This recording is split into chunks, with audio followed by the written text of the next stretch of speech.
PodcastOne presents the Steve Austin Show Classics. I'm still sitting here with Mick Foley, so I needed to weigh in, and that was it. When we last left off last week, we were going to talk about promos, ECW, and all that stuff, and we're going to get to it. But I first wanted to address something in the current scheme of things, Mick, because I know you still watch the show today. Yep. And I know you're particularly fond of a talent, Daniel Bryan. Yeah. Very talented cat, myself as well.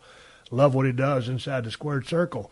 He's kind of been put on the shelf right now. He had a neck injury, had some surgery, and word on the street is he's got another surgery coming up. I guess he's got some issues with his arm or whatever. I'm not a doctor, don't know the bottom line on it. But, man, your thoughts on that guy? He's worked his ass off to get to this point, a smaller guy, you know, with a hell of a damn. He's one of the best workers in the business when he's healthy and now on the sidelines. And he just came in to good money at top guy status.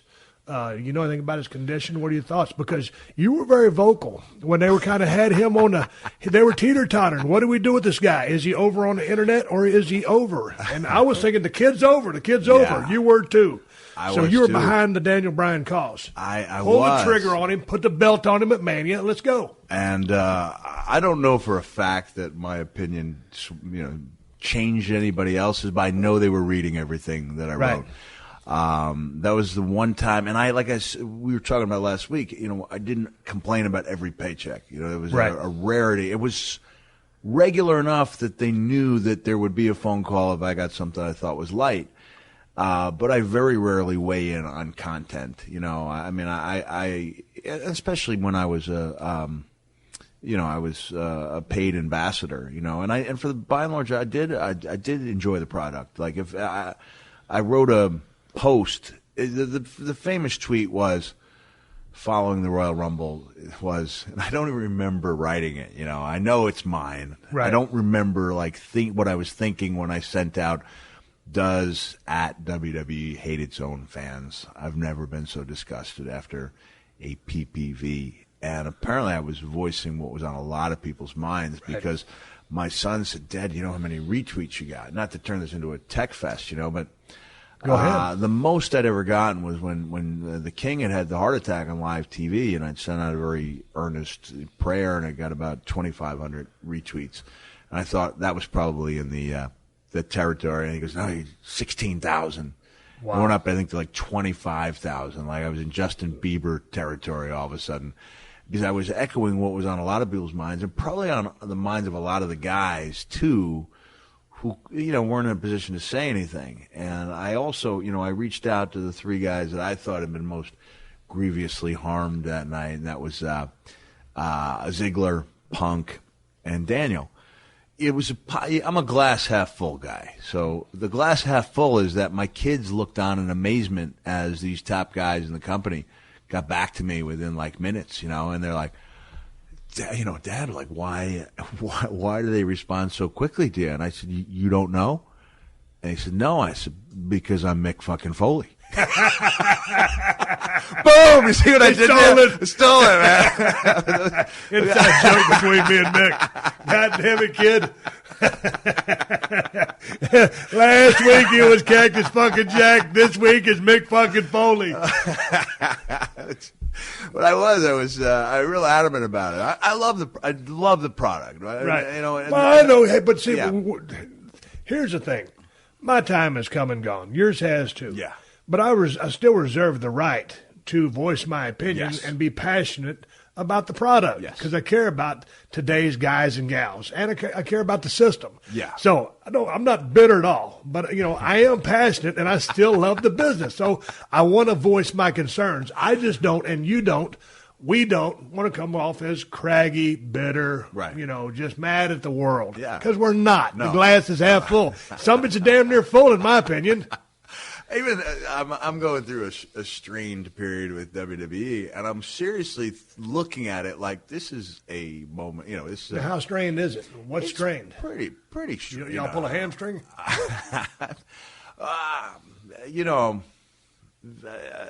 Strained enough so that even when I was in Boston and offered to do pre or post show and 10 minutes away. Do my own show, which had been booked months earlier. They didn't get back. Mark Carrano said, I'll check and see. They didn't get back to me. And so I just thought, you know what, let's take some time away. You know, maybe I'll have to miss this Thanksgiving. You know, maybe there'll be a WrestleMania that'll pass. But I don't in any way see, like, the door being shut. You know, like, back when I thought it was shut, I got a call from Vince, you know. We hadn't talked in a year and a half, and he said, I know you don't like me, but I know you love this company. And I called him back, and I got that voice, and you can't help but laugh. And the first thing I said was, I like you. And I know there's going to come another call like that. Like, I don't in any way think WWE is my home, and I'm away for a little while. I'll go back. But in the meantime, you know, what I say, I have it on good authority that what I say is listened to, is measured out.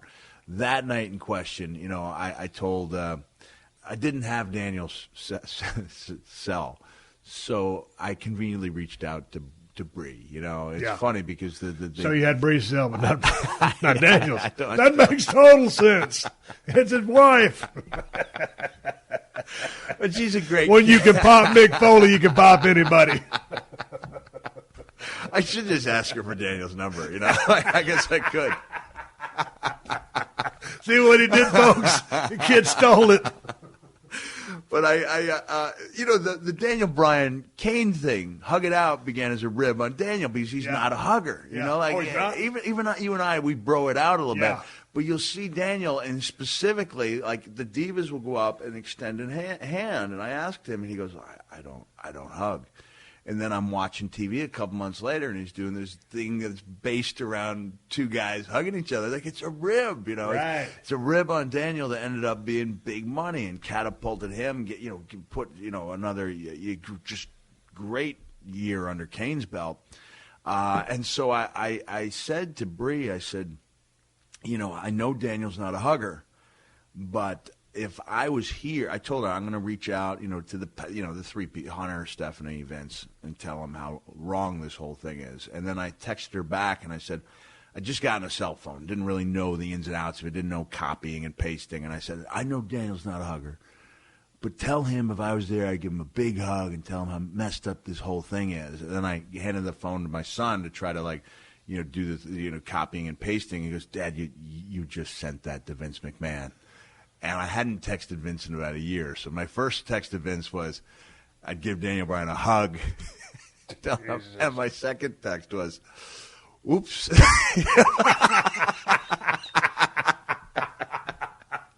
Are you kidding me?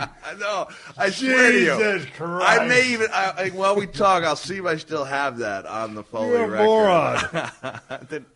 And I did. Boy, you told him. Oh, boy, yeah.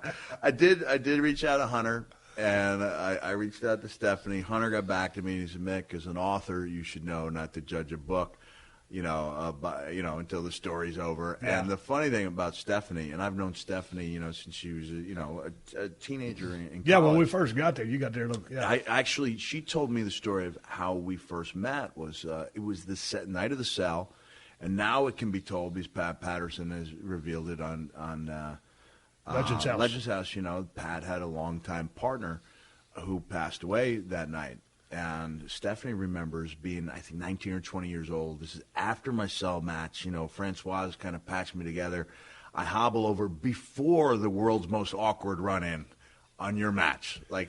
Let me break into this story. I want to get into this later. We'll get into it right now. Dude, I got so much respect for you. You went through that Hell in a Cell match. Yourself and The Undertaker was a semi-main. It was me and Kane in the main event in the First Blood match. Now, 4 days earlier, I had wrestled you at the Houston Summit. We were on top. Place was sold out. Sold out. Coming out of that match, I couldn't stop shaking. I got whatever you call it, chills. They took me to the hospital. I had a staph infection. Okay. My mom and dad had drove 100 miles from Edna, Texas to watch me wrestle your ass that night. Thank God I was lucky enough to go over.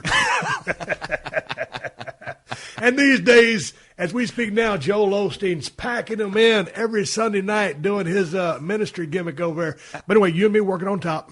I spent 3 days at Herman Hospital. IVs, getting antibiotics put into my system.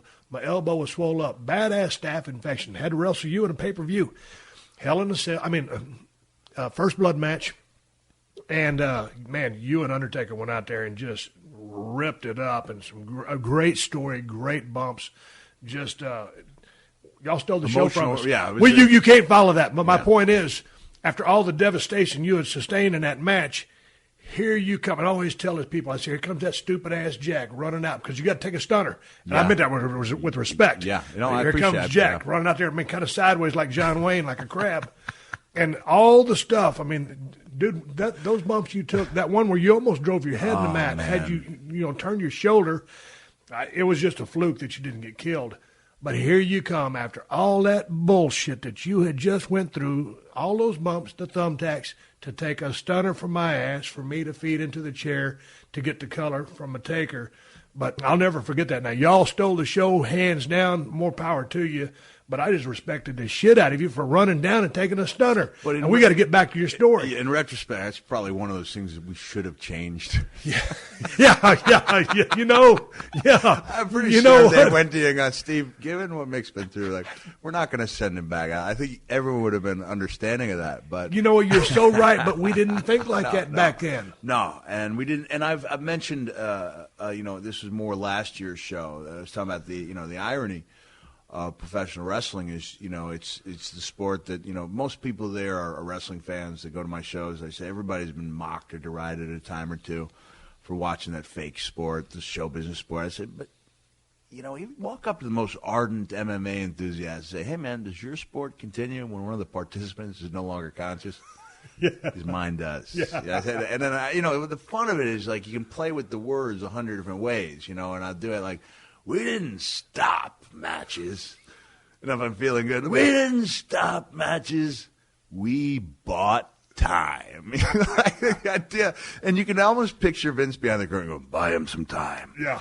And so the emotions of the match is trying to piece together this outcome, get to the desired outcome when one of the guys is no longer conscious. And I think that's, where the drama of it comes in. But let me go back to Stephanie. Yeah, back to the story at hand. Sorry, I had to interject. I find out in between being patched up and making the world's most awkward run-in, Pat Patterson's partner has passed away. And I went to the office he was in. He was beside himself, and I gave him a hug. And I don't remember this. And Stephanie says, I saw her out of the corner of my eye, and I gave her the little crooked smile. That was how we met. And here is the text. I was copying and pasting, and it said, thence. This is thence. It's Mick Foley. As you know, I don't reach out to you too often, but I think the company's making a big mistake by not giving people what they want in Daniel Bryan. Then I think I'm texting Bree, and I say, I think I copying and pasting the message. I said, that was my message to Vince, even though I misspelled his name. I know Brian is not a hugger, but tell him I would give him one now if I could. I'll leave you guys alone now, but I just wanted you to know how I felt and how wrong I think it is, and then you read that yourself. Vince, as you might have known, that last message was not meant for you. Let me read that without fucking it up. So here's the text to Vince where Mick's trying to make it right. Vince, as you might have known, that last message was not meant for you. ... Mick.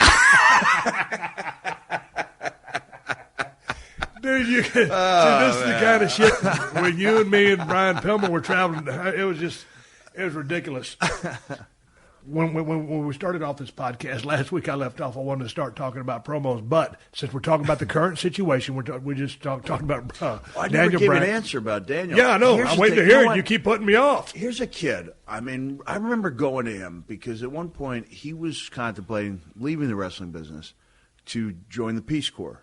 And he said, wrestling's important, but so is making a difference. And I remember, not knowing him that well. I knew him a little bit from Ring of Honor. And to be honest, and I've admitted this, like I went to bat for a couple guys, Punk, Samoa Joe, and Homicide, who I thought I'm a big Samoa Joe fan, too. Yeah, they just didn't see that. I think one of the things Punk had going for him was that Ricky Steamboat was going to bat for him, too. Right. And I have to think that both me and Ricky come from exact opposite sides of the wrestling spectrum, both pitching for the same guy, may have helped his cause out a little bit.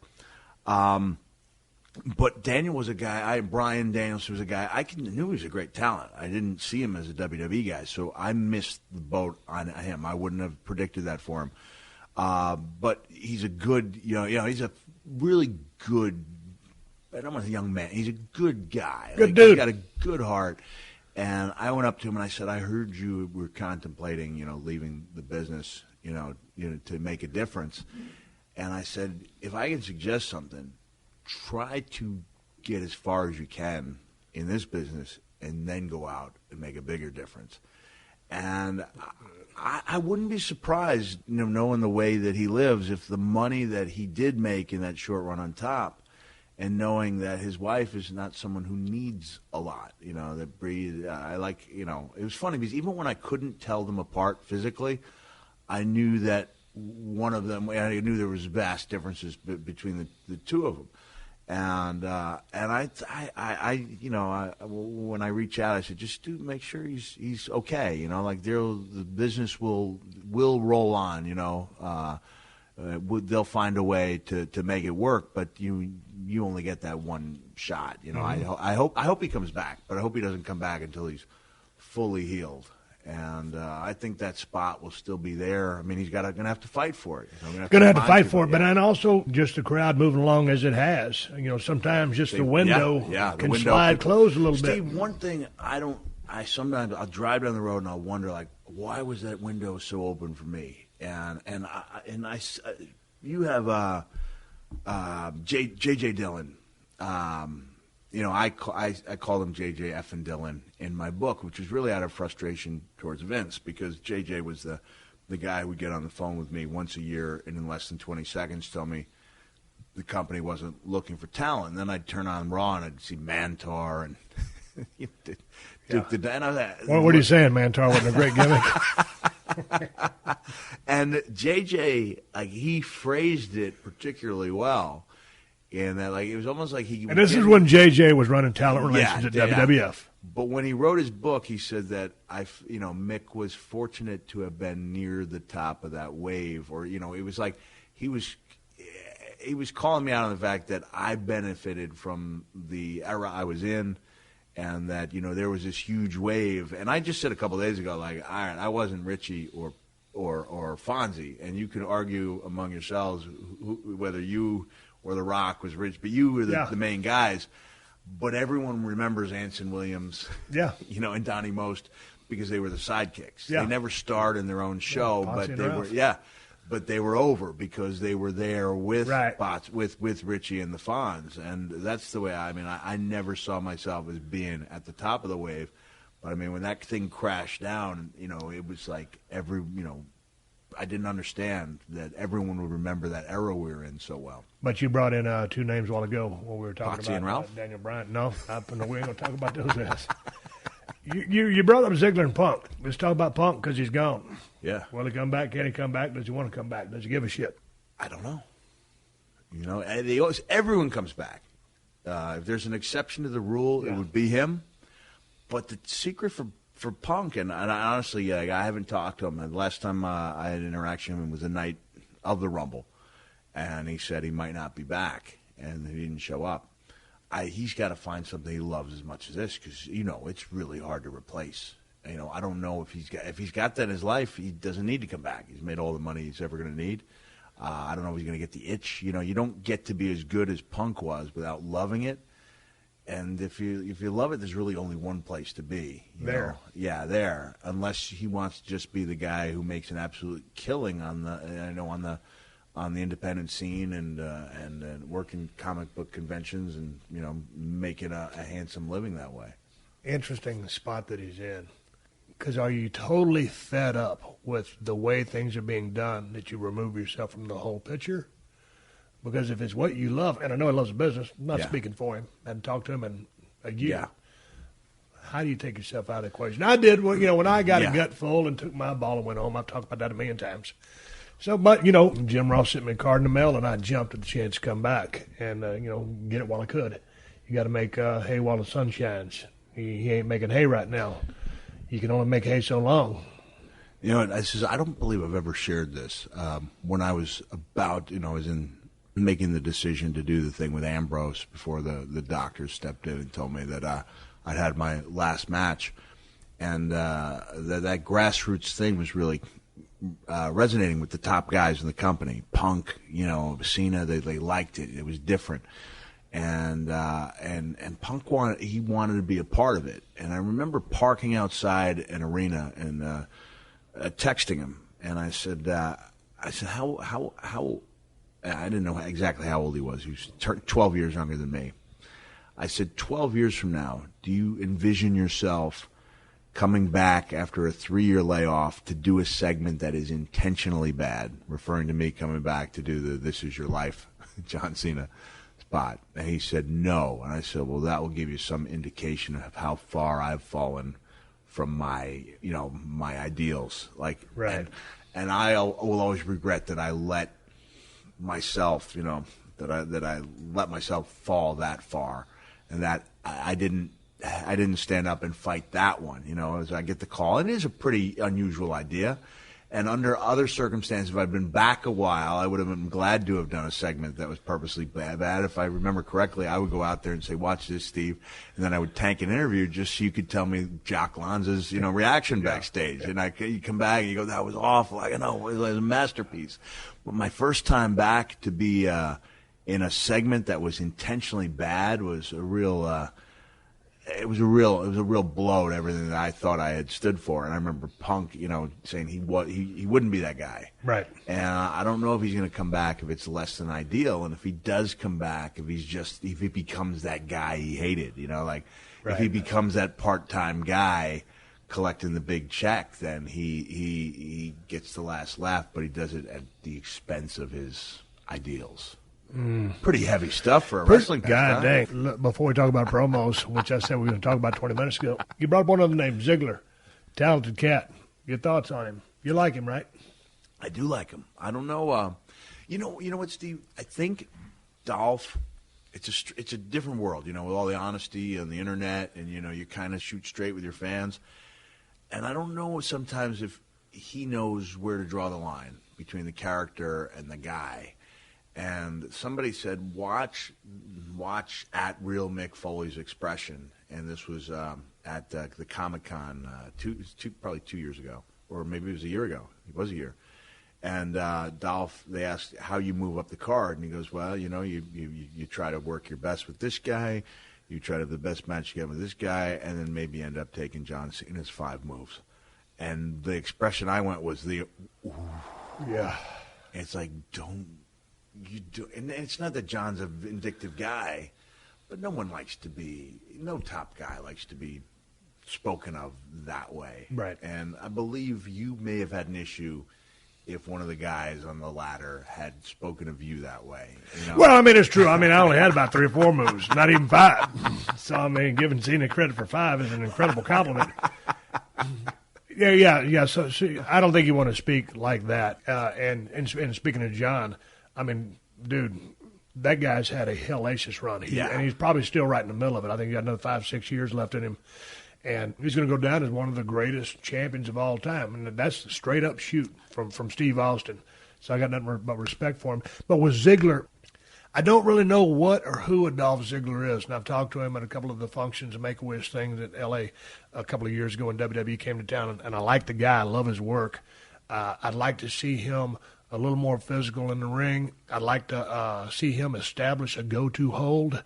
Yeah. I'd like to see a little bit more offense from him. And I don't mean offense in the vein of a high spot, offense in working an arm and punishing a guy. Yeah, your job as a babyface, heel's going to make you look good. You shine, maybe out wrestle him, get a little bit of heat, feel sorry for him. You come back, high spot or 2, go home, and it is what it is, where the finish is. But he just needs to establish himself a little bit more and be a little bit more dominant in the ring. And, a cunt hair stronger, I dare say. Yeah, you heard it, Mick, a cunt hair stronger. I can say that on the Steve Austin Show Unleashed because that's what it is. No, your thoughts on my critique.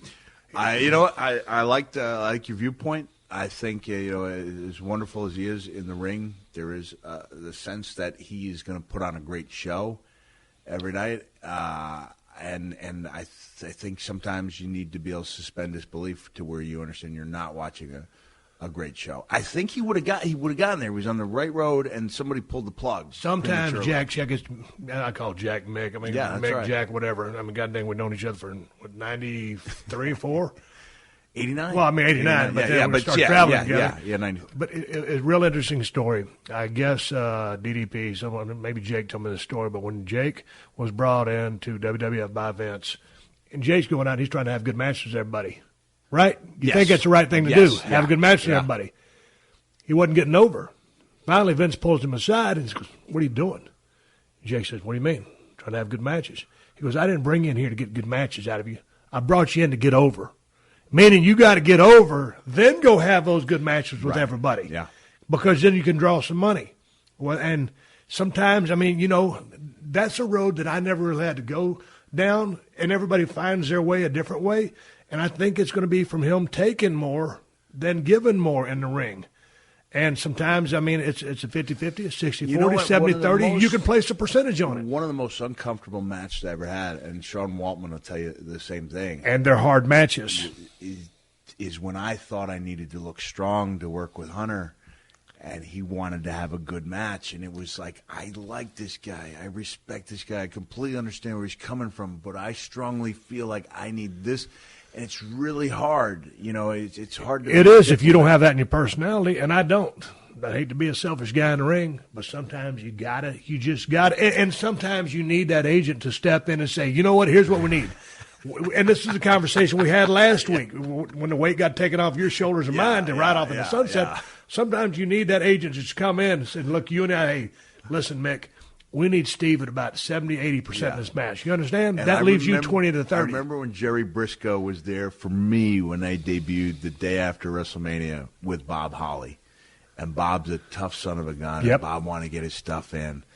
And Jerry was there to let Bob know that I had to get over, needed to get over. And I told him I would gladly repay him at another time. That's what I was saying, not a knock on Sean. It's just saying, when you're up there, you have these very difficult decisions to make, and sometimes you need to look good. One of the biggest moments, defining moment in my career took place in Japan when I had Shoji Nakamaki underneath. Say that 3 times fast. Shoji Nakamaki, known to ICP fans as Lama Namanumi. I had him, say that 5 times fast. And I had him underneath the bed of nails, and I knew I was going to drop an elbow on him. And it's my instinct as a pretty kind and benevolent human being to take care of the man underneath that bed of nails. And I just had this, it was like the scene in Animal House with the devil and the angel.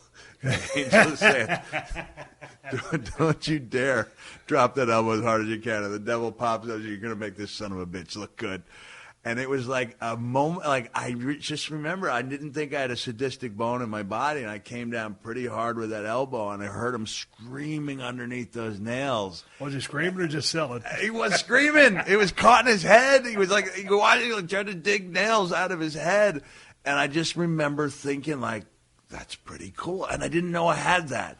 I really didn't know I had that. And I made it a point when I wrestled Randy Orton in 2004 to find those matches in Japan, and I cut the promo where it wasn't that match. It was specifically a different match where Rick Patterson, big guy from Edmonton, had it was either Nakamaki or Ono, another one of the baby faces there for IWA Japan, in a backbreaker, and I had that barbed wire wrapped around my arm, and I came off with that elbow, and Patterson, gave him the little flip, and it looked like dynamite. And I looked up at that camera and gave it the bang bang, and when I saw that, I'd watch it back and I'd rewind it, and I'd be like, on the surface, I would tell myself, I'm here in IWA Japan because I'm a father with 2 kids and I have a mortgage to pay.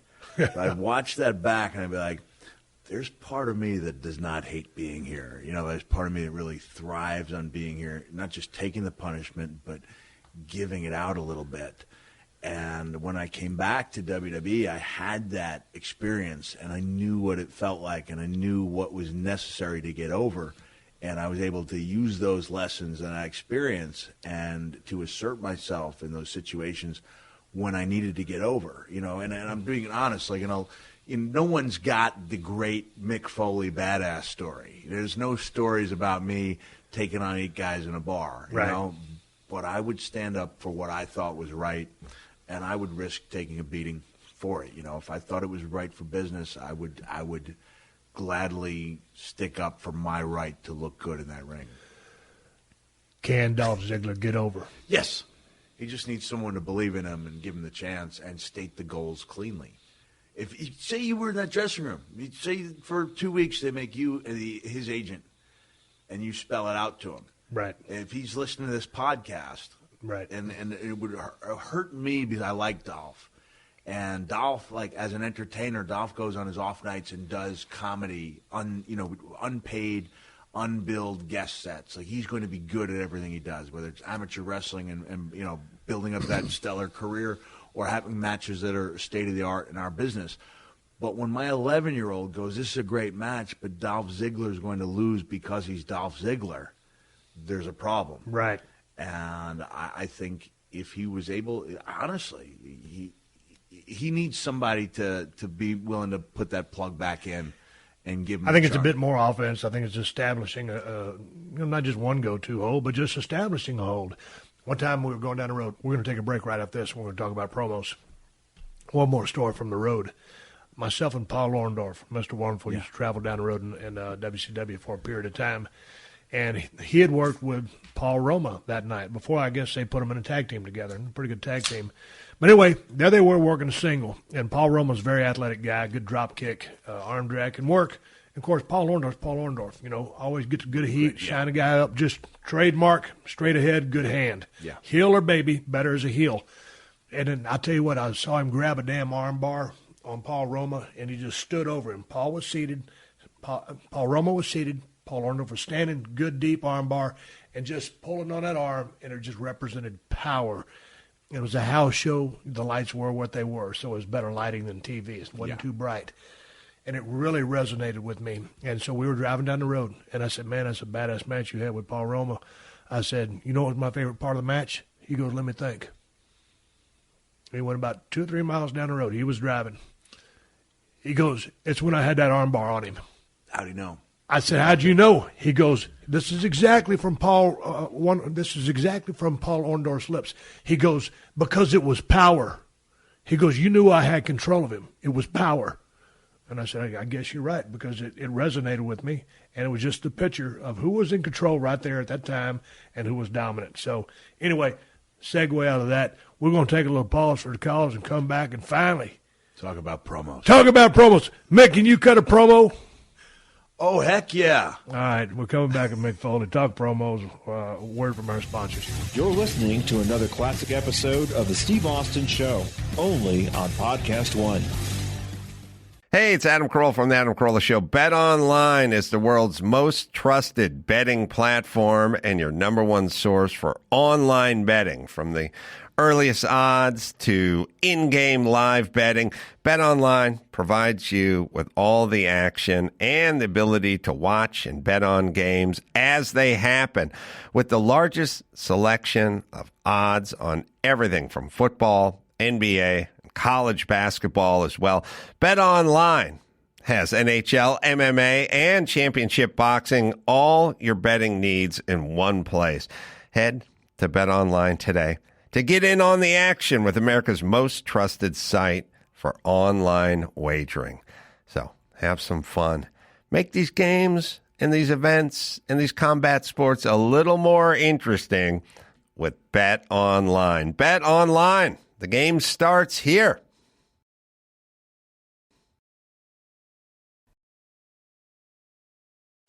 Steve Austin Unleashed. All right, here we are. 30 minutes ago when we started this show, we was going to talk about promos, and we're finally doing that. You talk about a lying son of a bitch. I thought this whole hour was going to be dedicated about the promo, but we can hammer it for 30 minutes. Yes, we can. So, coming up in school, short answers. Good student, bad student. Underachiever. I didn't become a good student in college until I started wrestling and had a focus, and then I became a very good college student. Smart or dumb? Very smart. I was I smart. always give you credit for being one of the smartest guys ever met in the history of business. You better not fuck this up. Yeah, man. I was So, smart. what were you majoring in? Communications major. I was radio and TV, and that really came into. They teach you the rap there. What do they teach you when you're a radio TV person? Because I wish I would have majored in this. Man, I was an editing machine. Now I can't edit all. But it wasn't on camera stuff. It was behind the scenes. It was. I would do on cameras too. Okay. I was even when I was a teacher assistant. I was very happy to be on camera. I'm an appear in the students' projects. Yeah, okay, so then in your college career or growing up, extrovert, introvert. I was an introvert who liked to get reactions as a performer. So then once that camera come on, you're ready to go. Yeah. Okay. Yeah, that's what I thrived on. It was never the competition. It was always about getting the reaction, which is why I'm able to make that really nice segue and get that same feeling of fulfillment from doing my shows that I used to get in the ring. They're different reactions, but I realized, like in '99, as the lighter-hearted mankind, it took me a while to accept that a laugh could be as valuable as a wince. It took me a while to accept that my job was to send people home happy and not necessarily just concerned or disturbed. But like late 80s, early 90s, I wanted people to be I wanted to strike fear into the hearts of people. Yeah, so then what was your mindset when you developed that first, as I remember your promos in World Class, that Cactus Jack promo? I mean, it was just kind of like, the voice. Yeah. Higher pitched, right. Intense, hell-bent on a mission, not a deeply layered promo that you would go on to cut in ECW or WWF. So what was the genesis of the promo as far as Cactus Jack speaking to the universe? Genesis of the promo was just to have something in your mind. And I think that's where the guys today are being underserved by the scripted promo. And I've said this before. And they're being denied the freedom and the ability to have fun and create. Go ahead. And the necessity and pressure of driving down the road and being driving down the road in character. The promo that suffers is not the one that day that somebody's writing for you, because they might write a heck of a promo for you. The promo that suffers is the promo a month down the line, a year down the line, for the rest of your career, because you're not feeling it. And growing. The guys who do feel it stand out, like a Bray Wyatt, a Dean Ambrose. They stand out, because I'd be surprised if they're not having a lot of say in the words they speak. But other guys, you can see them trying to recite, and it's not the same. It doesn't mean you can't take someone else's verbiage and make it your own, and people have won Academy Awards for doing that. But I like to be the guy who could respond to anything. Jake Roberts last night, I was privileged to have Jake on the stage during the Q&A, and Jake talked about the days when you do 57 promos for local towns, and you were there when that was still part of the job description. And you could be the guy who just did the same promo 57 times for different cities. You could be the guy who tried to do something different each time. And so I'll give credit, a lot of credit to DDP. I didn't know when I returned to WCW in 1991 that I was essentially just supposed to be one of these guys who's a progression of guys going to be fed to Sting to try to get to heat him up a little bit. He'd been locked down with 2 or 3 opponents for quite a while. Nobody told me that was a job description. I was told I was coming in and work with Sting. I thought I was coming in as a top guy. And I didn't know that they had this 6-week run in mind for me. And Dallas apparently went to Dusty while I was cutting. I still remember, like I said, you got 57 things. And I was talking about how I couldn't go to, I was having trouble falling asleep. So I started counting all the different ways that I could injure Sting. I finally fell asleep at 427. I hadn't even gotten to his legs yet. And Dallas went to Dusty Rhodes and said, "You got to come down here and take a look at this guy." That's great. If I just had the one promo, all right, Montgomery, boy, I'm gonna teach you a lesson. 30 seconds, Montgomery. Well, let me tell you something.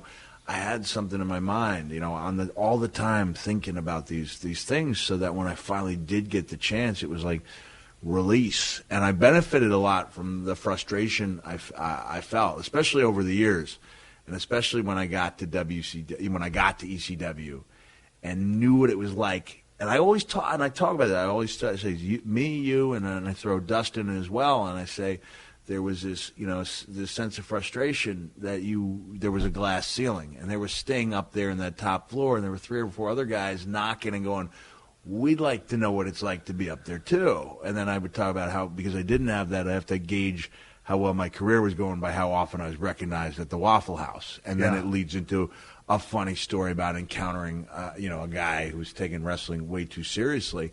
But if I didn't have that frustration, and I go out and say you were in the same boat, when I went to ECW, everything had been fine, and I'd been treated the way that I thought I should have, I don't think I could have cut those promos in ECW. And I don't mean to pick on the guy, and I've since apologized, and I've come to learn that the only thing I've ever had against him is that he was making a lot of money at a time when I wasn't. Without Mark Merrow, I'm not sure if either you or I would have really made it in WWE, because he was that guy. You saw a guy who had a target on his back. It was like he came in 3 days after Vince looked at me and said, "We don't give guarantees in WWE. I'll say E. We give opportunities." And 3 days later, in comes Mark Merrow with the first ever guaranteed contract. And maybe I was happy to be in WWE, and I was smiling on the outside, but deep down there was a sense of purpose. And I remember you and I going out as a heel match in 96, early 97, and tearing it down, calling stuff on the spot. We didn't realize why we went 5 minutes over is because the match was so good. WCW went into a break, and they knew we could carry the ball. But I think the sense that we both had is we're going to show these guys that they picked the wrong guy to give a contract to. And I honestly, from an emotionally stable standpoint, I'd like to be able to say I could have cut the same promos if I'd been happy and emotionally healthy. But I was frustrated, I was angry, and I had a way of letting that out in my promos. But where'd the back end of that promo come from when you raised the pitch? Is that the frustration? Because you talk about, and I haven't even got to his legs yet, because that's when you pitch it up. Yeah, well, there was a sense of fun in doing it. I enjoyed that, and I enjoyed the performance part. But what got you down that path of thinking? I mean, was it a movie? I mean, was it anybody's character? It was talking to guys like Robert Fuller, and it was talking to guys like Jimmy Cornette who believed in me, and it was watching some of the guys, and it was, borrowing a little bit from Terry Funk, borrowing a little bit, even though he wasn't known to be a great promo, borrowing a little bit from Terry Gordy, borrowing a little bit of the animation from Jimmy Snuka. I like the honesty of Terry Gordy. He told you how it was, like it was, as it was. Yeah. And straight at you, both barrels. I love Robert Fuller's promos. Man, guy's highly unheralded. Of course, Jim Cornette was a mile a minute, a blue streak, and never repeat anything at the same time twice. So I loved his promos, but they're all different from yours. Yeah. So, and when you got to ECW, started cutting all that multi-layered shit. What was the thinking behind that? I thought my time had come and gone. I really did. I really thought my time had come and gone, and that I was going to be the guy destined to, make a living bleeding. At one point, I don't know if you know this, but I went to Paul Heyman and I told him that I was going to go see if I could start working for WCW on Monday nights as like more or less a glamorized enhancement guy. Right. And he said, "Why do you want to do that?" And I said, "Because I think with ECW, WCW, and the work I'm doing in Japan, I could put together a pretty decent living for myself." He said, "You don't think you have what it takes to be in WWE?" I said, I know I don't. And Paul, he sat me down and he said, "You might think I'm crazy." He said, "But if you're willing to listen to me and let me guide you, within 1 year, you're going to get that call from WWE." He said, "You might think I'm crazy, but within 5 years, you're going to be world heavyweight champion." And he looked at me, I'll never forget it. He said, "You might think I'm completely out of my mind, but 19 years from now, my client, Brock Lesnar." All right, that part of it didn't happen, but we were watching Monday Night Raw a while ago. When Mick Foley walked in, I DVR'd Monday Night Raw, so I took it back to the Paul Heyman promo so he could see it because he cut such a badass promo. But anyway, so when Paul pulled you aside and told you that, what are you thinking? You full of shit, or did you believe in him? I remember him telling me he couldn't do that. I can't remember if he said I couldn't. He wouldn't advise it. He thought that he saw more potential in me as a player than I did. I mean, when I was giving those promos about Tommy Dreamer, the one you came in and we're listening to, where I talk about how I may have burned my bridge. It's not too late for you. I mean, I really felt like I was like the Jacob Marley of professional wrestling, like a guy who had kids, made a bad decision, left this job with the 6-figure income, left the 2 kids hanging, so now I could go to Japan and get blown up and stitched up and come to ECW, where I did have that sense of frustration. I mean, you remember J.T. Smith? Yeah. There you could let the F-bombs fly, and I did it very seldomly. But, I mean, I don't think there was any question that I was being 100% honest when I talked about J.T. Smith slipping off the top rope, and his head just swelled instantly.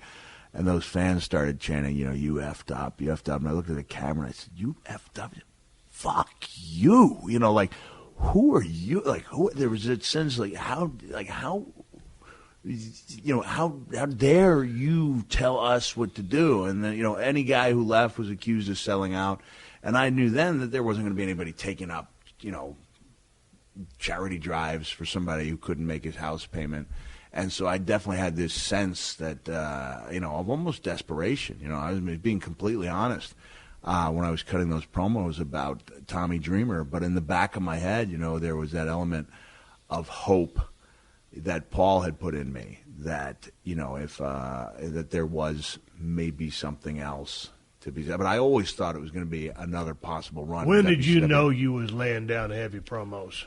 When I left that house, because yeah, right? When you're floundering, yeah, when you're just flapping your gums. Yeah. I've been there, I've done it, but I know when I felt them, and I knew when I was making money.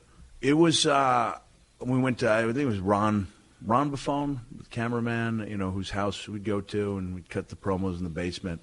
And I cut the 3 promos in a row.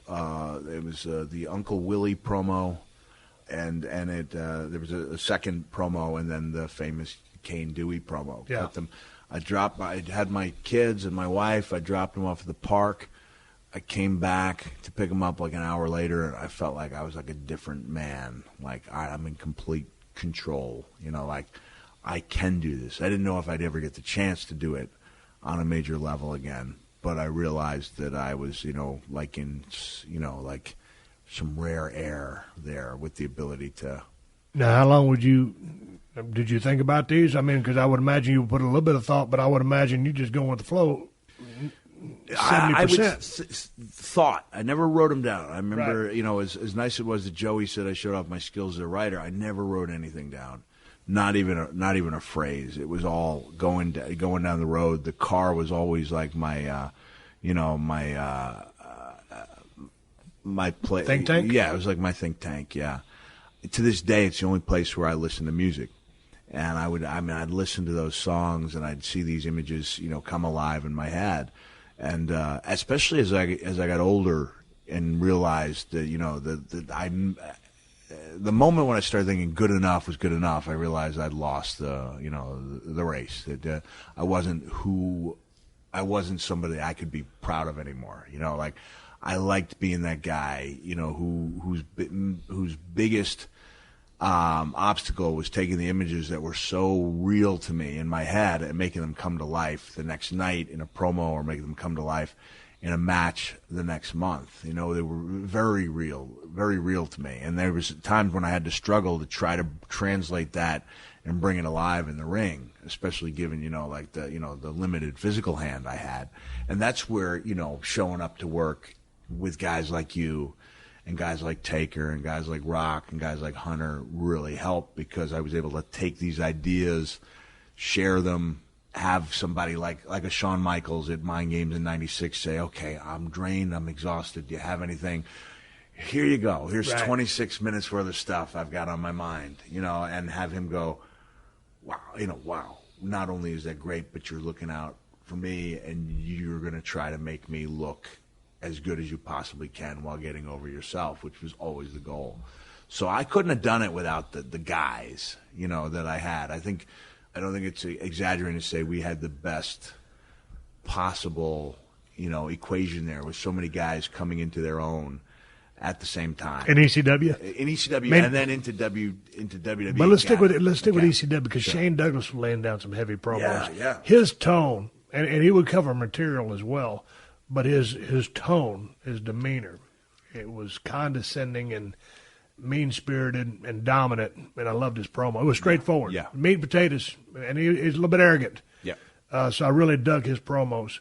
Raven, hell of a damn promo. Yeah. I really enjoyed Raven's promos. And some of the best promos I cut were with Raven. Right. And as great as he was, one of his strengths was when he saw me on a roll, he wasn't. Last night, for example, we do the Q&A. It's my show. My instinct is to try to close it. I usually have a closing story. You know, I don't rely on the last question to dictate, like, how well the show ends.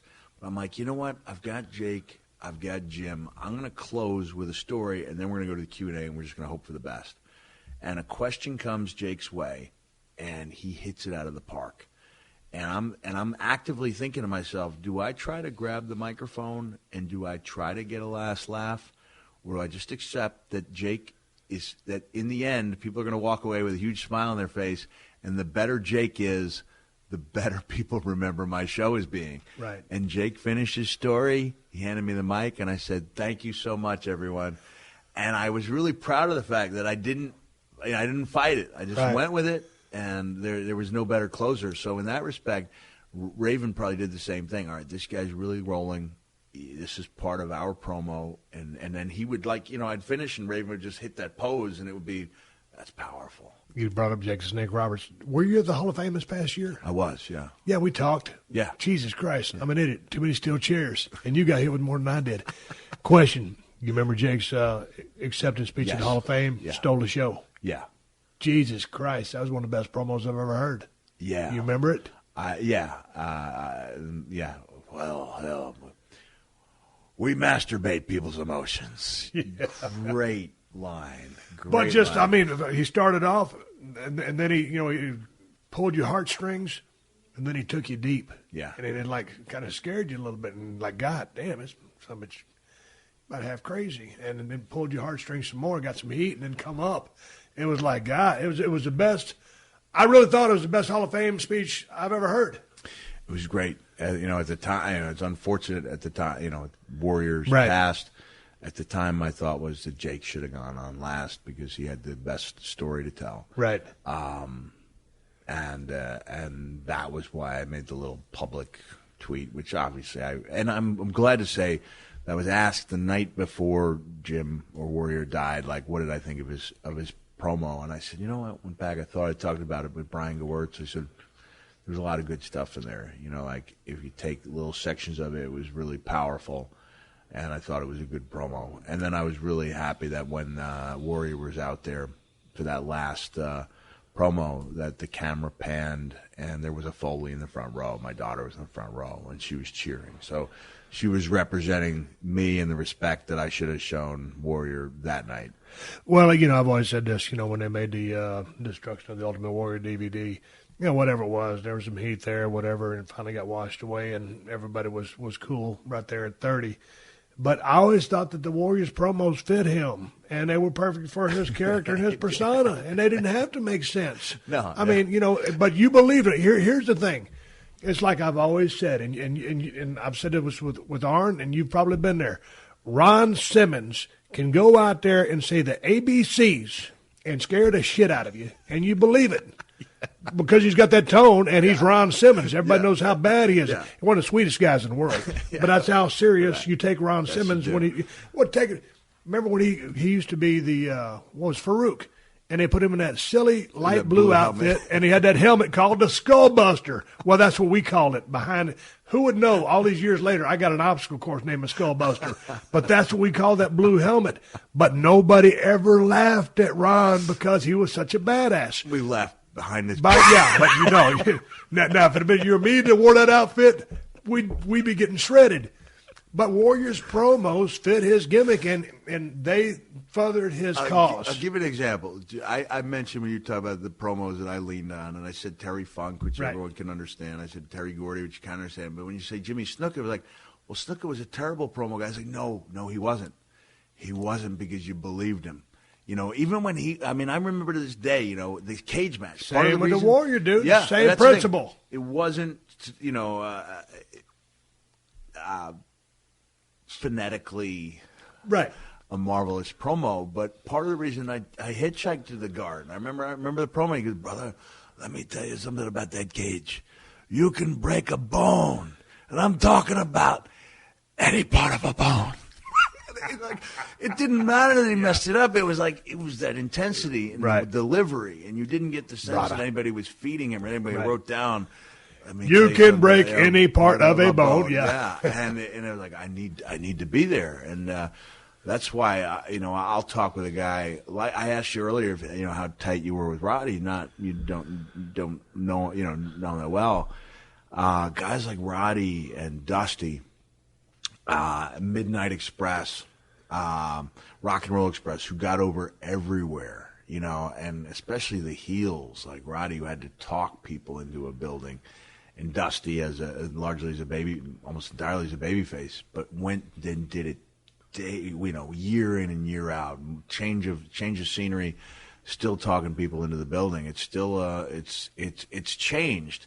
It's more about entertaining people, but in the end, I still think there's something to be said for that killer promo, which is why, even though we don't have the buy rates like we used to gauge the interest, like this SummerSlam is going to be hot, largely because of some great promo work by Paul. And I'll go a step further and say answered by Cena, because a while ago I showed you the Paul Heyman promo. I didn't show you the Cena return. Yeah. Cena delivered. And a lot of time he goes over that same old bubblegum bullshit, and it's a repeat about passion. Yeah. But man, the dude, when he goes out there a little bit and gets intense and delivers a message, he's an A1 promo when he's returning. And I'll say fire. that. I remember, when I was fairly new to Twitter, and I didn't have, the numbers that would, that fortunately stacked up. But I was living in Florida at the time, and I sent out. So he gave one of those promos, and I said, "Man, great promo by @John Cena. I think it's about time people recognize his legacy of great matches in WWE." And I looked over at my daughter, and I went, "I just got 800 messages." She goes, "But you sent that out a minute ago." And I said, "Well, let me try it again." I said, "Oh, yeah, try to find a bad @John Cena pay-per-view match for me." And like 900 people answered back, "We're watching it." And they all had the one match. And I said, if everyone's pointing to one match, it's a pretty good indication that he's had a run of great matches. He's had the opponents. And it reminded me, in my high school had the winningest lacrosse program in the country. And there were people in the community who thought that this coach, Joe Cuso, didn't know how to coach, that he compiled 700 wins by having the right talent every year for 39 years. It's completely ridiculous, and guys say, well, he had the right talent. Like, what about that match with great Kyle? Yeah. And it was the first time I'd had a negative backlash. By and large, up to that point, it was people who were agreeing with what I had to say. And when I came back to WWE for one of my occasional stops, I remember John pulled me aside and he just said, "Thank you." And that's all he said. I knew exactly what he was talking about. And I just said, "John," I said, I feel like I'm entitled to, I don't think wrestling's history should be written solely by the fans. Like, I think I have a say as well. And I felt like that needed to be said. But you're right. When he's on his game, he's as good as anyone. Talking to the legend Mick Foley, we're talking about all kinds of bullshit here today on the show. We'll take a pause for the calls and a word from my sponsors. Coming right back with the one and only Mick Foley. You're listening to another classic episode of The Steve Austin Show, only on PodcastOne. Guys, what is up? My name's Tom Schwartz. Some of you might know me from Vanderpump Rules. We had 11 wonderful, beautiful, strange seasons together. You've seen me at some of my worst, and now I want to show you some of my best. Welcome to my new show, Detox Retox, on PodcastOne. So what are we doing here? Well, we're striving for balance in an ever-extreme world. Each week we celebrate the dance between indulgence and moderation, and I want to level up together, and I don't want to feel bad about feeling good. It's all about harmony, okay? Through conversations and travels, friends, your favorite reality stars, internet personalities, experts, amateurs, metaphysics to mezcal, highly experiential. It's going to be a nice blend of practical and fantastical. It's not woo-woo if it works. So we're going to open up our minds with fascinating humans from all walks of life. You're a little reminder that it's never too late to start fresh and find harmony. New episodes of Detox Retox with me, Tom Schwartz, drop every Tuesday. Come vibe with us, and remember to rate, review, and follow wherever you get your podcasts. All right, coming back with Mick Foley. Real quickly, we're gonna draw this hour in, Mick. Let me ask you a question. We've been talking about some promos and going back to your ECW days. I saw a DVD documentary called ECW Barbed Wire City. Did you see this? I haven't seen it yet. Man, it was just it was kind of a deal where, to me, the glass was half empty, and guys just went in there and come out a meat grinder and beat up, fucked up, and on pills and dope, and just in a bad way. Yeah. You came out. You were there for shit. How long? I was there for a year and a half. You made it out okay. Yeah. I was there. I came in, and Paulie gave me a call when I tore my tricep and got fired by WCW. I came in. I wasn't there very long. Dressing room was a wild situation. Yeah. And people were doing different things. And I hooked up with a couple of guys and was doing certain things. It was an interesting dynamic. Going back to those promos, like, I loved it was a love-hate relationship because I realized it was a dead-end street. That buying into the EC dub was a dead-end street. And I realized that you had to get out. If you had the chance to get out of there, you had to take it. And the "you sold out" chants rang so hollow to me. Right. And I think anybody who bought into them and stayed to avoid them was being delusional. So much of that stuff was pure violence. Some of it was the fastest moving, greatest shows I've ever seen. Yeah. But on the other end of it is, diminishing returns. When you go so far out, you can't come back in. And I'm very thankful to the time I spent there to get me to the next level, which was WWF. But man, when I look back, it was just, goddamn, it was heavy duty, fast forward bullshit with a lot of violence. Yeah, it was. There were some good storylines, but it was testosterone, adrenaline straight at you. At any point did you think, hey, shit's a little out of hand here? Yeah. Do you know what? Yes. I remember, flying back from Japan with the Sandman, even though we worked for two different promotions, and being really hurt. A wrestler, you're not supposed to talk about hurt feelings, but feeling hurt when he revealed how messed up he was when we had some of our best matches. And I thought, it's disrespectful. This is a game about, trust and respect. And when I went to Paul and said that I wouldn't work with somebody who was impaired, when I showed back up in the dressing room, I was like, I'm the dick. Yeah. That's kind of the culture there. And I think that was a teachable moment for me. That when if you would ask any of the ECW guys, did you turn on Mick at that point? Then I don't think anyone consciously did, but I think there was a sense of like, well, who does he think he is? Yeah. Like, what do you mean we can't work impaired? And for me, that was a sense, that maybe things were out of hand when the guy trying to, strike a blow for a safer work environment was made to feel like a dick. Hey, when I say I hooked up with a couple of guys before the show started, I wasn't wrestling. I was just waiting till the end of the show to cut a promo. So anyway, and that being said, I'm not a saint. But to that end, never been in the ring. Well, 2 times I was probably hammered going to the ring, but other than that, never. And I'd straight up shoot because it's here on the Steve Austin Show. Question, at what point does a work environment damn near turn into a shoot when you take the barometers off the violence at hand, with all the bullshit, the foreign objects and the hardcore style matches? For me, that point was Royal Rumble '99, and luckily, And you're going to say WWF rather than ECW? Yeah, I think so. That's the match that made me turn around. It also happened that it was, documented on film by Barry Blaustein, Beyond the Mat.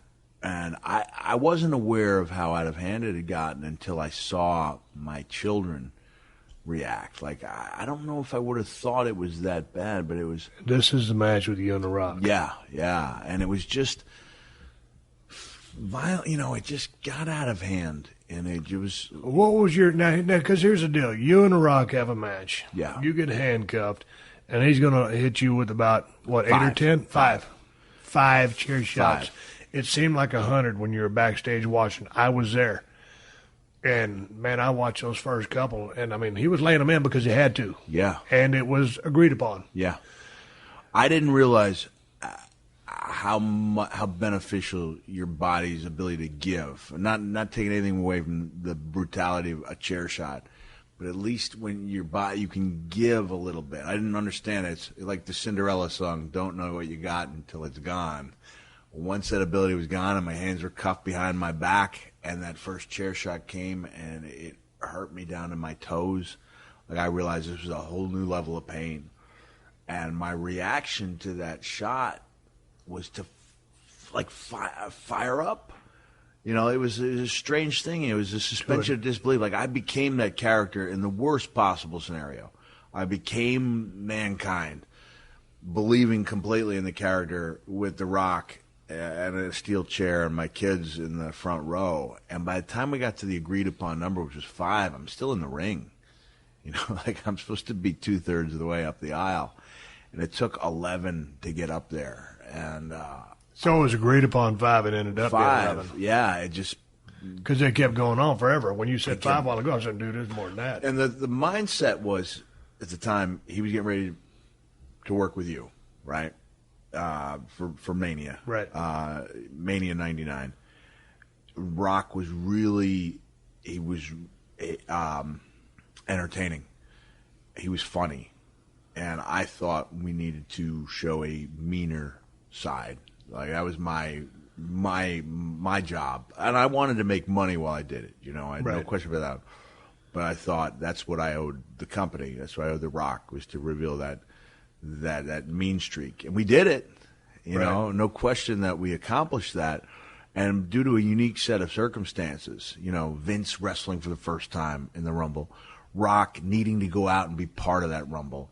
Me coming back and being in rough shape, Rock maybe not properly addressing the condition that I was in, and thankfully, like the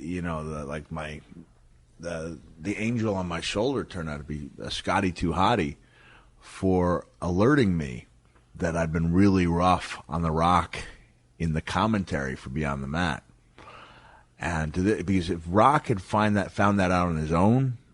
And without me telling him and giving him the heads up that I apparently had been a little rough on him in commentary, if he hadn't gone out, that day and watched it with his wife and come back and had a good talk with me, I imagine there'd be some really bad feelings.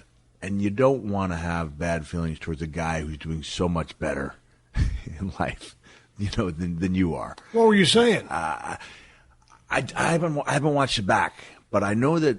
This is where, maybe if people were scripting promos for me in 99, I would have been a little healthier emotionally, because in the back of my mind, the Rock and Sock connection, we were brought about with the express intent of me turning on The Rock.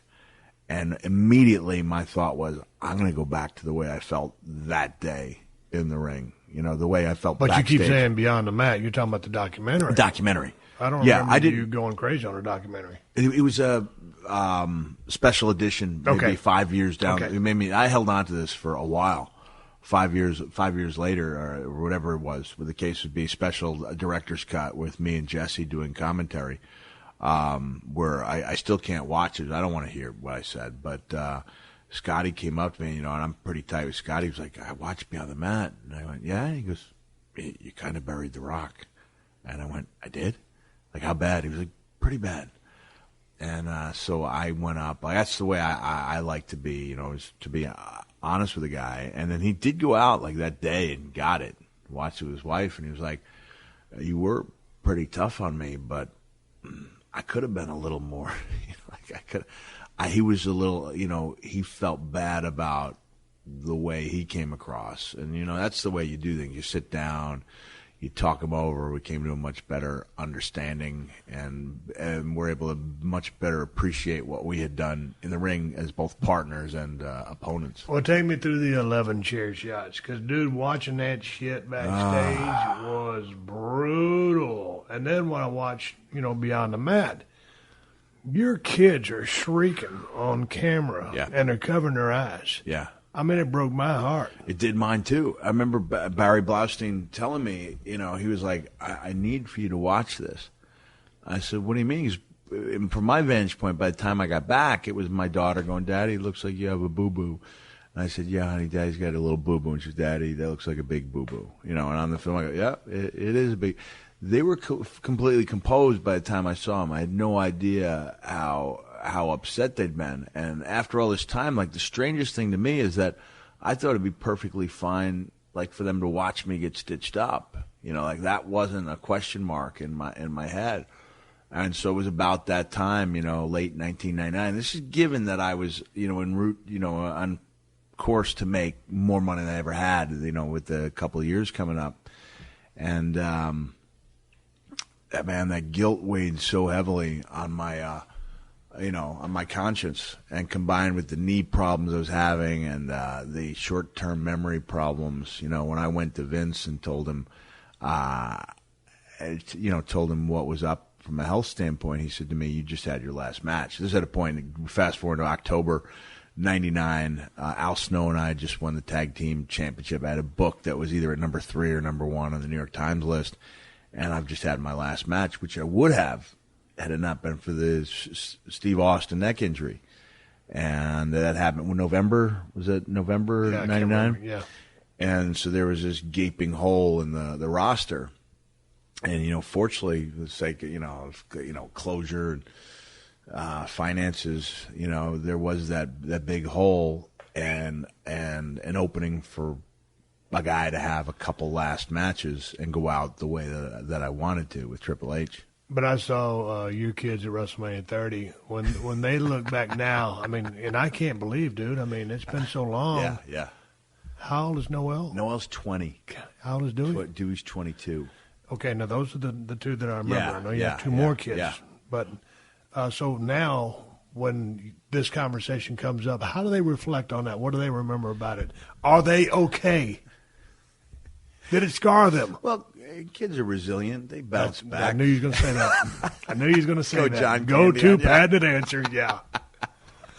You know what? By the time I even found out how badly they had taken it, they seemed to have recovered. But that didn't, it didn't assuage my, concerns. I felt terrible. And then they started thinking that every day I went to work, this is was what happened. Be like that. And they started getting old enough to realize that all those years of saying, "Oh, Daddy's fine, Daddy's fine," they were coming to a point where my body was really starting to show the wear and tear, where I was limping really badly. I'd realize, kicking a ball back and forth. That ball didn't travel exactly to me. I wasn't getting to it. I had no lateral movement, But it was really, from Vince's standpoint, the head injuries, that caused him to say, "You just had," there's a guy, and I'll be glad to, to say bad things about Vince from time to time, but deep down, and I've had this, conversation with people, like, deep down, I think Vince is a really good guy with a couple of quirks. He is a good dude, man. I mean, that guy, hey, straight up, he wouldn't ask you to do anything that he would not do himself. That's the truth, correct? Yeah. That's the way he is. Here's another true statement. If Vince McMahon gives you his word, you don't need a piece of paper, correct? Correct. He's a man of his word. Yeah. Man, I've had high times and low times with him and times in between. I always tell people, man, I learned more working for Vince McMahon than I did in 5 years of college. And I don't know, I just had a good – don't get me wrong. I mean, half the shit, you saw the Austin McMahon feud. You were there. Yeah. And, at times some of it was a shoot. But, I love the guy. I think he's a cool son of a bitch. There'll never be another one of him. He's the most unique individual I've ever met. Nah, you put 3 guys in a room who've worked for him, and sooner or later they come around to Vince. And some guys are bitter, but most of the time you have the biggest smile on your face. I think the bitter part of being gone from the business is, some of the guys, it's almost a parallel of the NFL. The big money wasn't around for everybody back then. And then it came into the big money, and it continues to be that way, as it has with everything. Yeah. So has been a parallel of professional wrestling. And so a lot of guys that, didn't end up with what they thought they would end up. It just seems to be the guys that are better. But nonetheless, he's a very unique dude.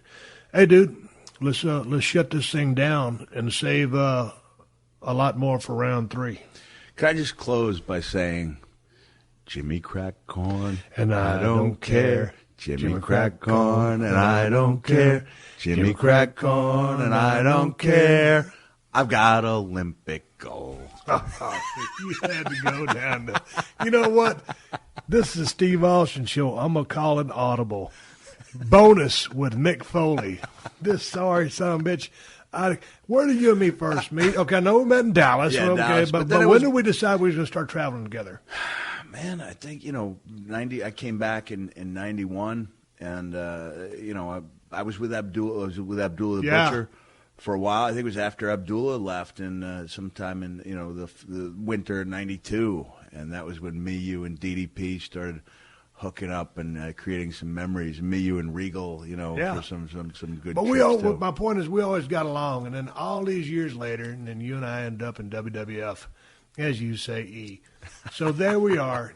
I don't remember where the hell was it. It seemed like somewhere in the Midwest. And this was the Shrimpin' Ain't Easy promo. Yeah. And was that a house show? Milwaukee, was it? Milwaukee was the one. See, here's the thing about you. You have such good recall. Yeah. And after all the steel chairs, you it's remember more than I did. It's razor sharp. Okay. Razor sharp, short term. It's crazy how the long term and the short term are two different ball games. When I did and I don't mean to leave on a downer, but when I did that impact test, when I went there, and I didn't know how to game the test. Apparently, there's guys who know what the test consists of and try to do poorly on it, so that after an injury, they don't drop off. They're working it. Yeah, which is just doing themselves a disservice. Right. But I took that test and I was answering all the questions, and then when they come around and I realized this is about my short-term memory and it's gone. It was so distressing to me that independent of WWE, that I called Dr. Cantu at the Boston Center for Traumatic Encephalopathy, and I scheduled an appointment on my own, and it was like a day or two later, John Laurinaitis called me up, and he said, there's been an issue with your impact test. So I had 2 top neurologists telling me that my time was done. I guess we're done here. No, because we're going to leave on a high note. When did the Shrimpin' Ain't Easy? How do we originally? That was a house show or television taping? It was. I think it began as a way to annoy Jack Lanza. It began as a way to say, "Hey, watch Steve." But somebody recorded. No, this because it's on record. Wasn't it when we went dark on a Raw? You know what? I might be mixing up the few because we went to it a few times. The climactic one, in my opinion, was Shrimpin' Ain't Easy, Pimpin' Ain't Easy, Chimpin' Ain't Easy. Yeah, I'd have to go back and see it. I think I'm actually confusing it with the one in Milwaukee where that was the promo where Rock would come out and talk about your monkey ass and Kane. No, this was what did Jericho come out on this one? I don't know. I can't remember. I'm thinking of the 4-way in Milwaukee where none of us could stop laughing. But and the thing was, as soon as one of us came up with a new gimmick, of course, the next guy's got a top hat, and it was a deal where I ain't got no hair. I got a mustache and a goatee, so I'm laughing. Yeah. And then you put your hand I got my left arm. Yeah. It's like I'm trying to see what time it is right by my mouth so no one can see, the very intense Stone Cold Steve Austin, of course, who we know does not have a sense of humor, laughing. It was absolutely ridiculous. We got to leave on one more high note. I had hurt my neck. Well, what a high note. I had hurt my neck, but they still needed me at the house shows to help draw a house and to keep me, into people's eyeballs and be present. Is this the Popcorn Angel? Yes. So yourself and Owen Hart were working a program, or y'all working on the road. And who was I out there? Was I there? You were out there as my second. I was there as your second. And we almost got you to pop. We almost got you to laugh. And then you were on the fringe, and then we said, all right, we're going to go all out. We're going to go all out today. And we'd find the different foreign objects. And this is when I realized, those hardcore rules, anything goes, could be played one of two different ways. One was the way I specialized, like that heavy concrete, high impact stuff. But I also learned in '97 from like beeling Triple H off the top rope by his nose with a pair of salad tongs, that you could have some fun as well. And so that night, like the killer gimmick was the Santa sack size of popcorn that you'd have from the not catering, but the concession stand. And Owen started hitting me with that bag, and a couple nights before in Anaheim, I'd unloaded like a box of 1,000 soft drink lids, and as they're floating down, no, his knees are buckling, and so we almost had you there, and we finally come back, and I remember, there was some concerns. I think we were in Northern California, and Dave Meltzer from The Observer was going to be there. We didn't want to stink the place up with Meltzer rating us, and then it was like, you know what type of men are we? Like, we're gonna go out of our way to make this the worst match possible if it involves popping Stone Cold. So Owen started hitting me with that Santa sack size of popcorn, and when I went down, it appeared to the naked eye like I was just like flopping about aimlessly, but in truth, that wasn't the case. I was creating an angel out of the debris of the popcorn. And when I got up and you saw that angel with the plus-size ass, yeah. I saw what you were doing from the get-go. Mick Foley's laying in the middle of a ring. There's literally, if you waited, it'd be 10 pounds. It was like a 50-gallon bag or more of popcorn in the middle of the ring. You're laying in the middle of it, spreading and closing your arms and your legs over your head, making a snowman is what I would call it. And I'm like, Jesus Christ, I got my head on the mat. I'm laughing my ass off. It's the stupidest thing I've ever seen in my life. And really the night before, 2 nights before, when the soft drink lids, like when you go to McDonald's and you get the damn Coke underneath the gimmick thing and you put the little lid on, it was a bag full of those was the weapon at hand. And as those things were raining down, and was it Owen or you go, Owen was the one. Because Owen was the hokiest seller of all time. The knees buckling. Yeah. But it was that next night, and the line that made me, where we knew we'd done it. We see you laughing, and we see that back shaking, a big back. Like you said, the head's turning bright red. You got your arm over but everyone could see that you're laughing. Yeah. And we're the only two people who could hear you go, you guys are the shits. You guys are the shits. You're the shits. Go home. I'm laughing my ass off. Dude, this reminds me of one other time. What were we doing there? For some reason, Tony Atlas was working with Sting in WCW. Do you remember this occasion? I do. And it was a jump spin kick that you know the story. What were we doing at ringside? I remember, but they were having an awful right. It was somewhere in Charleston, South Carolina, some little town, and I can't remember what happened. But that was the only other time I can really remember being ringside. I thought she was involved with the match.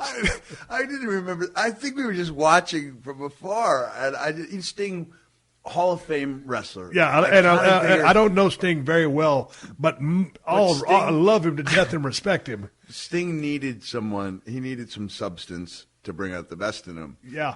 And he didn't have it. He didn't have it that night. And Tony Atlas, I love him to death. One of my old travel partners as well. One of the strongest human beings in the world. And can drink beer too. But they had the god-awfulest match that night. And Tony's going with the old spot show stuff. He pulled my hair. Tony's Paul, like, this is not working in a main event. We're a international touring company. You can't go after you've seen, Pillman and Brad Armstrong, and you've seen Jushin Liger, and you can't go out there with referee pulled my hair. And they tried, and it was just us. We're going to go out on this story. What was the funniest thing that ever happened to you in the ring?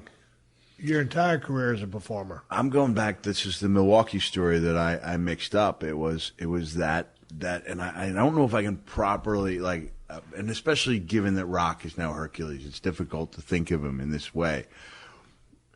But when he would come out and talk about your monkey ass and Kane's red retarded ass and my fat ass, at that point, and we've come a long way as far as social issues, and it's not as funny to say, but the line, it's still kind of funny. In 20 years, it won't be funny at all, which would be a good thing. But I said, I heard you talk about, Kane's red ass and Steve's monkey ass and my fat ass. And it just seems to me that The Rock likes to talk about men's asses a lot. We get the pop. And maybe it's true what they say. Maybe The Rock really does suck after all. And I start giving the hand and tongue motion. And the idea is Rock is now, he's selling it by claiming he doesn't do what I'm claiming he does. And every time he's selling it, the imaginary phallus in his hand gets bigger. And it wasn't until the next day in Milwaukee, it was an afternoon show, and we have a 4 or 5-way, it's your main event. And he goes, man, that was funny yesterday. He goes, wouldn't it be funny? We took it a step further. And it's just the visual. This is Hercules wiping away an imaginary load. No, dismiss, no. And when I got out in the ring, I couldn't even cut my promo because all I could think of was Rock wiping away the imaginary load from this larger-than-life penis that doesn't even exist. I went to open my mouth, and all I could think of is The Rock with this imaginary load on his face, and I couldn't stop. No one even knew why I was laughing. You guys hadn't even heard the conversation. And I thought, oh man, I'm in trouble because this is a sold out house. Earl Hebner's, I look over Earl. It looked like Earl was so bright red, and you were in there in the corner. You had your arm over the thing, and every time I tried I couldn't do it. I was completely gone. I could not keep a straight face. This is the main event. And one of the things, the life's lesson I took from this was I looked out at the crowd thinking they were going to be hot.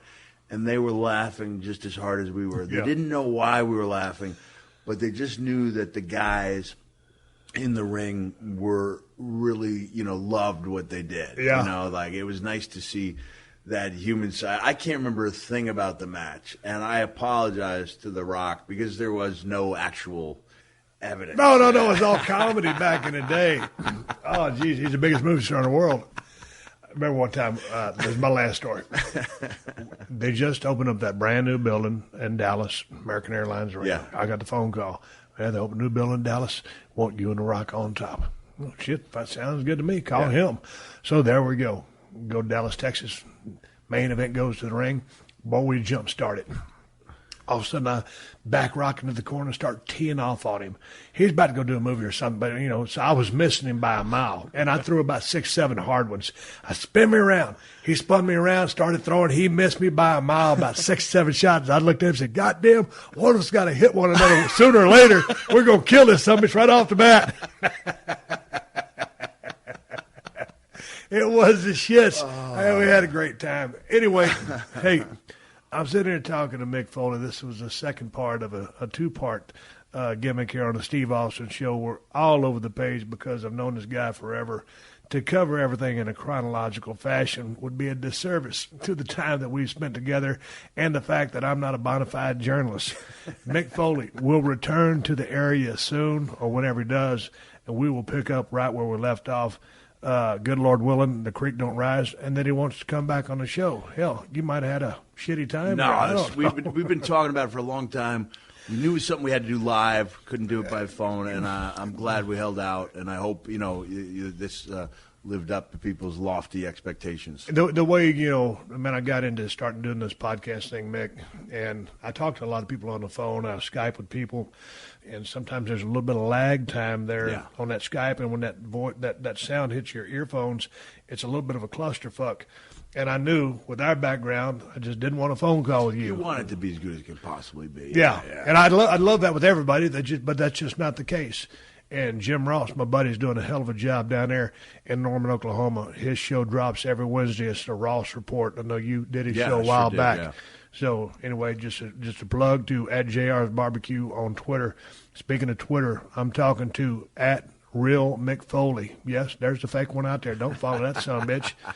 His website is realmickfoley.com. You can catch all his comedy dates. He's on the road doing his thing. And I said comedy, but it's stories. It's a one-man story time. It does really. Hey, you ain't made a motherfucker cry yet, have you?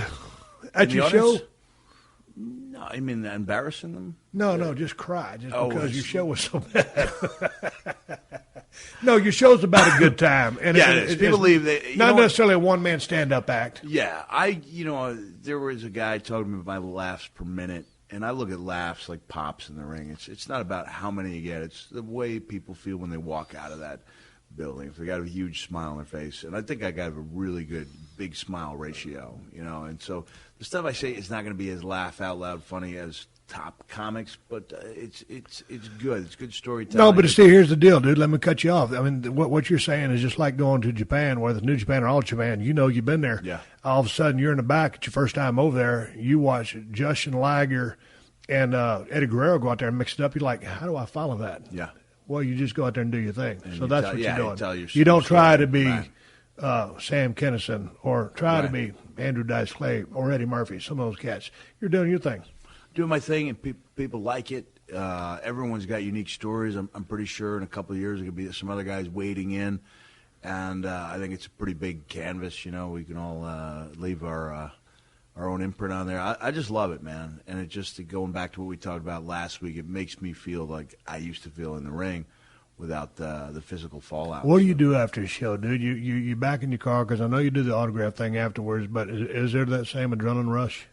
Sometimes, yeah. If you really feel like you hit it out of the park, it feels like coming back after a great promo. Does your wife ever say to you, hey, man, you got to get your ass off the road? Yeah, you know what? Yeah, I mean, July was July was 22 days away from home. That was a little long. It's a pretty, sweet spot in the kids' lives, 11 and 13. They need summer dad. Yeah, they need dad around a little more. So I'm going to try to make it. You say try. You seem like you hell bent on staying on the road. No, I'm gonna make a pact to be home at least half the month, and that's where a pact. Now, what's driving you, dude? A pact. I will. I'm making a promise to my wife that I will be home at least half the month. Do you want to be on the road that much? Can you? I mean, did you not get it out of your system? Well, I do. I mean, I like life. I do like life on the road. I always say when I got a business, I returned back to, and it took me 3 years to make the adjustment to being a civilian. I'm a civilian now.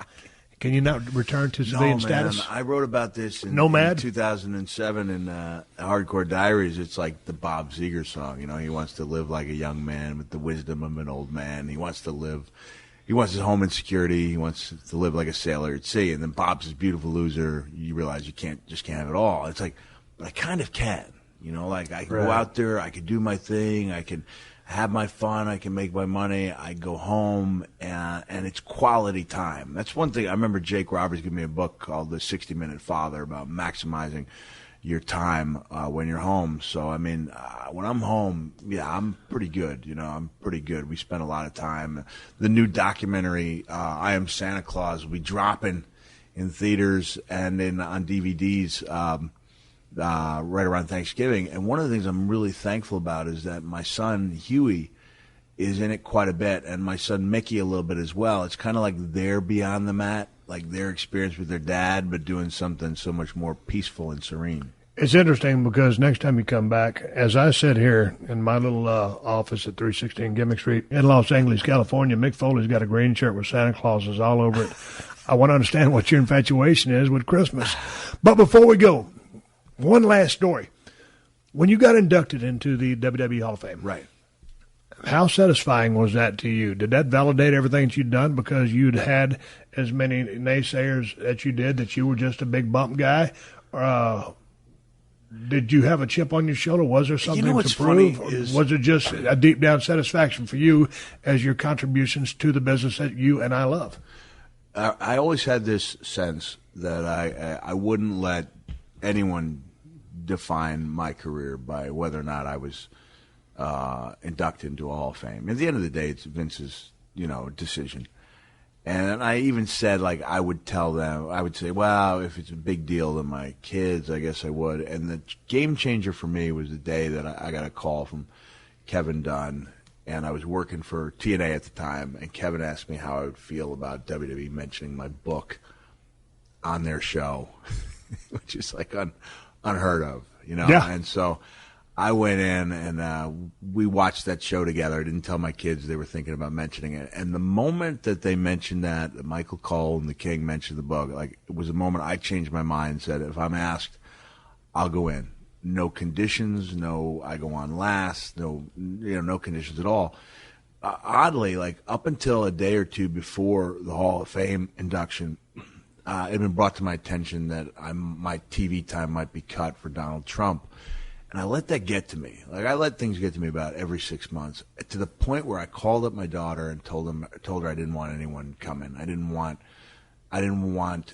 to give anybody the power to hold over me. I was going to make this as unimportant as I could, and that way the blow would not be as devastating when I was cut from TV. And luckily, by the time I got on the stage, it didn't matter to me that I was on first. I never looked at it like it was anything but the biggest event in my life. I understood, or of my career, I understood from a certain vantage point, or perspective, that I would, and this may be my last opportunity to address an audience that size in my life, especially for that length of time with my own stories. I might be able to go back out there with something that someone else had written for me under some serious time constraints. And I was in the Garden, which meant so much to me. I had my family with me. I had friends who'd been with me since I was 12. And it was the Garden where I had gone and seen Snuka dive off the top of the cell. And I just had this, conscious, feeling of acceptance that I was going to enjoy the moment, and I did. I mean, the moment when the one thing I regret is when I dropped the elbow on Jericho and I got up and I yelled, "You Adrian," I did it. I'm thinking, go home, go home, go home, and I didn't go home. That would have made it a perfect night, And then I had Santa come out at the end, and to surprise. It was a great night. It didn't bother me at all that I was on first. It didn't bother me, I was glad that I had Terry and not a celebrity or not somebody who'd been picked for me, that I was able to make that choice, and that the only prerequisite before going out there is that Vince didn't want us talking about him, thanking him, which I can appreciate. And so it didn't validate everything for me, because honestly, and I'm not like sucking up to the current generation, but those guys make me feel like I'm in the Hall of Fame. The way you get the same treatment, the way I'm treated on a day-to-day basis by people in the streets and by the WWE superstars and divas when I go back every now and then, made me feel like I was in there anyway. Well, next time you come back, I want to talk to some of those barbed wire death matches, all that bullshit, and then I mean that with respect you was doing over Japan, some of that crazy shit. What was that with Onita? No, I was Onita was the strong. We were the opposition. We were opposition. Japan. It was Terry, and it was Tracy Smothers. All right, well, don't go into it yet. I want to catch that on the next go round, because that was some crazy ass shit, dude. I watched some barbaric, brutal stuff you was putting your body through, but nonetheless, he's driving a white Challenger, riding off into the sunset here at 316 Gibbon Street. Go to realmickfoley.com to find out where he's going to be. If he's in your area, go buy a ticket and check a brother out. Thanks, Mick. Thanks, Steve. Thank you for joining us for another classic episode of The Steve Austin Show. Please leave a rating and review on Apple Podcasts and tell your friends. For more Steve Austin Show, go to PodcastOne.com. That's PodcastOne.com.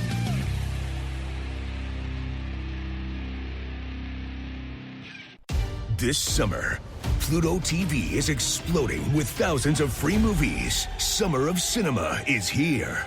Feel the explosive action all summer long with movies like Gladiator, Mission Impossible, Beverly Hills Cop, Good Burger, and Transformers: Dark of the Moon.